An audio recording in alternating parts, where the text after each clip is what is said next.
എന്റെ labour room യാത്ര വളരെ രസകരമായിരുന്നു കേട്ടോ. വെളിയിൽ സൈലന്റ് എന്നാണ് എഴുതി വെച്ചിരിക്കണേ, അകത്തൊന്നൊന്നര വയലൻസ് ആണ്. നമ്മൾ ലേബർ റൂമിൽ അത്ര ഈ ആദ്യമായിട്ട് ഗൾഫ് പോണ ഒരാളെ ഫ്ലൈറ്റ് കയറ്റാൻ വേണ്ടി എയർപോർട്ടിൽ കൊണ്ടുപോകില്ലേ, ബന്ധുക്കളും നാട്ടുകാർ സ്വന്തക്കാർ, അതുപോലെ ഒരു പടയായിട്ട് റാലി പോലെ തന്നെ ലേബർ റൂമിന്റെ വാതിൽ വരെ കൊണ്ടാക്കി. ലേബർ റൂമിന്റെ വാതിലിൽ ഞാൻ തിരിഞ്ഞു നോക്കുമ്പോൾ കാണുന്നത് എന്താണെന്നറിയോ, നമ്മൾ ഈ ഫുട്ബോൾ കളി തുടങ്ങുന്നതിന് മുമ്പ് കളിക്കാർക്ക് റെഫറി കുറച്ച് നിർദ്ദേശങ്ങൾ കൊടുക്കുമല്ലോ, അതുപോലെ എനിക്കിട്ട് പണി എന്നിട്ട് ദുബായി പോയിരുന്ന് വീഡിയോ കോൾ വിളിച്ച് കണ്ട്രാക്ട് വിടണ കെട്ടിയോ, നെഞ്ചത്ത് കയ്യും വെച്ച് ഗണപതി ഹോമം ഭഗവതി സേമയും ഒറ്റയ്ക്ക് ഒരുമിച്ച് നടത്തണ എന്റെ പെറ്റമ്മ. കൂട്ടത്തില് ദൈവത്തിനൊരു കൈക്കൂലിയും കൂടെ.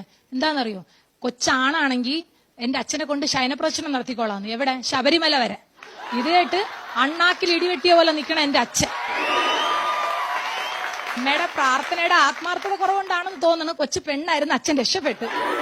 അതും കഴിഞ്ഞ് തിരിച്ചു പോവാൻ നേരത്തെ പോണേ ഒരു കരച്ചിൽ കേൾക്കണം. നമ്മളെ വെള്ളിമുഖ സിനിമയിൽ മറ്റേ അമ്മച്ചി കരയില്ല, എന്നെയും കൂടെ കൊണ്ടുപോവോ, എന്നെയും കൂടെ കൊണ്ടുപോ. നോക്കിയപ്പോ അമ്മായി അമ്മ 2 ദിവസം ഞാൻ എന്റെ വീട്ടിൽ പോയിട്ട് നിന്നോട്ടെ എന്ന് ചോദിച്ചാ അപ്പൊ കുറുകുവേദന, മുട്ടുവേദന, മെഡില ഒബ്ലാങ്കേറ്റ വരെ തിരിഞ്ഞുപോയി എന്ന് പറയുന്ന കള്ള തള്ളയാണ് എന്റെ കൂടെ ലേബർ റൂമിന്റെ അകത്ത് വരാൻ വേണ്ടി കരഞ്ഞ് തള്ളണത്. ഇവരുടെ വിചാരം ഞാൻ അതിന്റെ അകത്ത് ഓജോ ബോർഡ് വെക്കുകയാണ്, ഗുഡ് സ്പിരിറ്റ് പ്ലീസ് കം എന്ന് പറയുമ്പോൾ കൂടെ ഇറങ്ങി വരുമെന്ന് വിചാരിച്ചുകൊണ്ടിരിക്കുന്നത്. ഇതിനെയൊക്കെ വല്ലവിധനെ തള്ളി മാറ്റി ലേബർ റൂമിന്റെ അകത്ത് കയറി. ലേബർ റൂം എന്ന് പറഞ്ഞാൽ സാധാരണ എന്റെ മനസ്സിൽ എന്താ, നമ്മൾ ഈ കാഞ്ചന സിനിമയിലെ ബംഗ്ലാവില്ലേ, ഏത് അതന്നെ, അന്ന് വിചാരിച്ചേണ്ട കാര്യം കയറി ചെന്ന്. പക്ഷെ നമ്മുടെ രാപ്പകൽ സിനിമയിലെ നമ്മുടെ മമ്മൂട്ടിയുടെ തറവാട് പോലെയായിരുന്നു കേട്ടോ. ഭയങ്കര കാമൻ കൊയറ്റായിരുന്നു. നമ്മുടെ ഭൂമിയിലെ മാലാകമാര് അങ്ങോട്ടോടുന്നു ഇങ്ങോട്ടോടുന്നു ചിരിക്കുന്നു. അവർക്ക് പിന്നെ ചിരിച്ചുകൊണ്ടൊക്കെ ഓടാല്ലോ, നമ്മളല്ലേ സ്ത്രീധനം കൊടുത്ത് 8ന്റെ പണി ചോദിച്ച് വാങ്ങിച്ചിട്ട് നിൽക്കുന്നത്, പറഞ്ഞിട്ട് കാര്യമില്ല. പിന്നെ ആകെയുള്ളൊരു സമാധാനം പറഞ്ഞാൽ 8-10 നിറ വയറുകളെ കാണാം. അതിലൊരു ചേച്ചിയാണെങ്കിൽ പ്രസവവേദന സഹിക്കാൻ വയ്യാതെ ഭർത്താവിനെ വീട്ടുകാരെ അറിഞ്ഞ് തള്ളിപ്രാകണം. ഞാൻ കുറെയൊക്കെ കേട്ട് പഠിച്ചു വെച്ചു, നമുക്കൊരാവശ്യം വരുമ്പോൾ നമ്മൾ കിടന്ന് ഓടാൻ പാടില്ലല്ലോ, അതുകൊണ്ട് കുറെ ഞാൻ സ്റ്റോക്ക് ചെയ്ത് വെച്ചു. അതിനിടയ്ക്കിടയ്ക്ക് എന്റെ ബന്ധുക്കളും ലേബർ റൂമിന്റെ തലയിട്ടിട്ട് വിദ്യയുടേത് കഴിഞ്ഞോ, ഇതെന്തൊന്ന് ഫോട്ടോസ്റ്റാറ്റ് മിഷീനാണ്, ഇതുവഴി കയറ്റിയിട്ട് അപ്പുറത്തൂടെ ഇറങ്ങി വരാം, സമയം എടുക്കും. വിദ്യയുടെയാണ് പ്രസവം, കുറച്ച് കാത്തിരുന്നേ പറ്റുള്ളൂ. ലോകത്തിലെ ഏറ്റവും വലിയ വേദനയും സുന്ദരമായിട്ടുള്ള നിമിഷവും കഴിഞ്ഞ് ഒരു തങ്കക്കുടം പോലത്തെ ഒരാളെ കിട്ടി. അതിനെയും കൊണ്ട് ഞാൻ ലേബർ റൂമിൽ നിന്ന് പുറത്തോട്ട് ചാടി. തിരിച്ചു വന്നപ്പോഴും നമ്മൾ ഗൾഫിൽ നിന്ന് ലീവിന് പറഞ്ഞ ഗൾഫുകാരന്റെ അവസ്ഥ തന്നെ ആയിരുന്നു കേട്ടോ. ഗൾഫുകാരന്റെ പെട്ടിയിലാണ് കണ്ണെങ്കിൽ ഇവിടെ എന്റെ കുട്ടിയിലാണ് കണ്ണെന്ന് മാത്രമേ ഉള്ളൂ.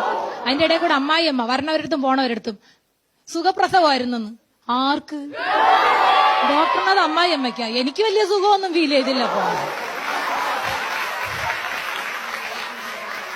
ഞാനാണെങ്കിൽ ഗൾഫിൽ നിന്ന് കൊണ്ടുവന്ന പൈസ അത്രയും അടിച്ചു പൊളിച്ച് തീർത്തിട്ട് തിരിച്ചു പോകാൻ ടിക്കറ്റ് വല്ല പൈസ ഇല്ലാത്ത പ്രവാസിയെ പോലെ ഒരു മൂലയ്ക്ക് കിടക്കുകയാണ്. എന്തു സഹിക്കാം കേട്ടോ. ആ സമയത്ത് കുറെ ഉപദേശമുണ്ട്. നമ്മുടെ ഊരുട്ടമ്പലത്തിലെ കുഞ്ഞമ്മയുടെ വകയാണെങ്കിൽ അങ്ങോട്ട് തിരിയരുത്, ഇങ്ങോട്ട് തിരിയരുത്, ഇങ്ങനെ എണീക്കണം. ഇവര് 3 മാവിന്ന് പറിച്ചെടുത്തതാണെന്ന് ഞാൻ വിചാരിച്ചു. എന്തൊരാണപ്പാ, തികച്ച് 2.5 കിലോ പോലും ഇല്ലാത്ത എന്റെ കൊച്ചിനെ ഉയർത്തിപ്പിടിച്ച് പാല് കൊടുക്കണമെന്ന്. ഞാൻ ഇനി ട്രിപ്പീസിലിട്ടിട്ട് പാല് കൊടുക്കാം എന്താണെന്ന് അടിച്ചു. വല്ല വിധനെ ഡിസ്ചാർജ് ചെയ്ത് വീട്ടിലെത്തിയാലെങ്കിലും ശല്യം തീരുമെന്ന് വിചാരിച്ചു. നീ കൊച്ചിനെ രാവിലെ പകലേതെന്നറിയോ, പകല് മൊത്തവും കിടന്നതങ്ങ് ഉറങ്ങും, രാത്രിക്ക് കീറ്റലാണ്. വെളുപ്പാങ്കാലാവത് ഇത്തിരി കണ്ണടയ്ക്കുമ്പത്തേക്ക് അപ്പന്റെ രൂപവും ഭാവവും പെരുമാറ്റവും ഒക്കെ നമ്മുടെ ഫാസിൽ സാറ് കണ്ടിരുന്നെങ്കിൽ നാഗവല്ലിയായിട്ട് അഭിനയിച്ചിന് ശോഭന ചേച്ചി കൊടുത്ത അവാർഡ് ഇപ്പൊ എന്റെ അലമാരയിൽ ഇരുന്നെ. മിസ്സായിപ്പോയി, പറഞ്ഞിട്ട് കാര്യമില്ലല്ലോ. നമ്മൾ കൊച്ചി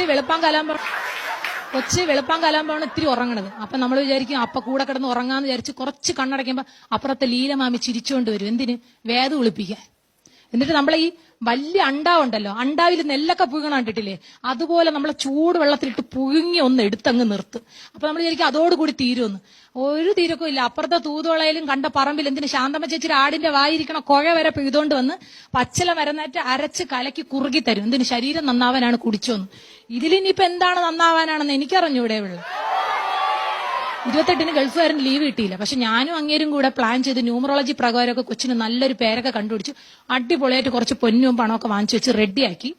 കൊച്ചിന് നമ്മൾ നൂല് കെട്ടാൻ വേണ്ടി റെഡിയാക്കി ഇരുന്നപ്പം കെട്ടിയോന്റെ വകയിലൊരമ്മ അവൻ സമയമായപ്പം കൊച്ചിനെ എടുത്തു വെച്ച് ഒരു ചെവിയിൽ വെറ്റയും വെച്ച് അടച്ച് മറ്റേ ചെവിയില് പണ്ട് തൂവാനത്തുമ്പികൾ സിനിമ കണ്ട ഓർമ്മയില് എന്റെ കൊച്ചിന്റെ ചെവിയിൽ സുമലത സുമലത സുമലത 3 പ്രാവശ്യം വിളിച്ച് ലേലം ഉറപ്പിച്ചു കളഞ്ഞു.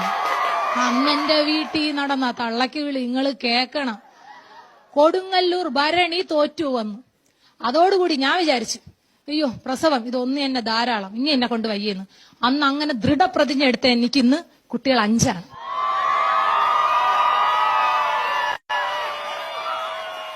ഓരോ കൊച്ചിനും 6 മാസം ആകുമ്പോൾ നമ്മളെ ഗൾഫുകാരൻ കൊച്ചിനെ കാണാൻ ഒരു വരവുണ്ട്.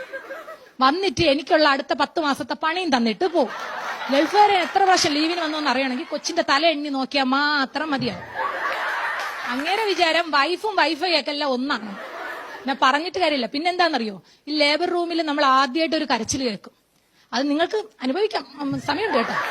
ലേബർ റൂമിൽ ആദ്യമായിട്ട് ഒരു കരച്ചിൽ കേൾക്കും. അപ്പൊ നമ്മുടെ ഇങ്ങനെ ചേർത്ത് പിടിക്കും, നമ്മളെ കണ്ണുറന്ന് ആദ്യമായിട്ട് നമ്മളൊന്ന് നോക്കും. ഇത്തിരി ഒന്ന് ഇത് സംസാരിക്കാറാകുമ്പോൾ നമ്മളെ മുഖത്തേക്ക് ആദ്യമായിട്ട് ചിരിച്ചുകൊണ്ട് ഉമ്മ എന്ന് വിളിക്കുന്നത്. അത് ഒരൊറ്റ പ്രാവശ്യം നമ്മൾ ഒരു സ്ത്രീ ആയിരിക്കുന്ന ഒരാൾ അനുഭവിച്ചിട്ടുണ്ടെങ്കിൽ നമുക്ക് തോന്നും കൊച്ചഞ്ചല്ല, ഒരു ഡസൻ ആയാലും കുഴപ്പമില്ല.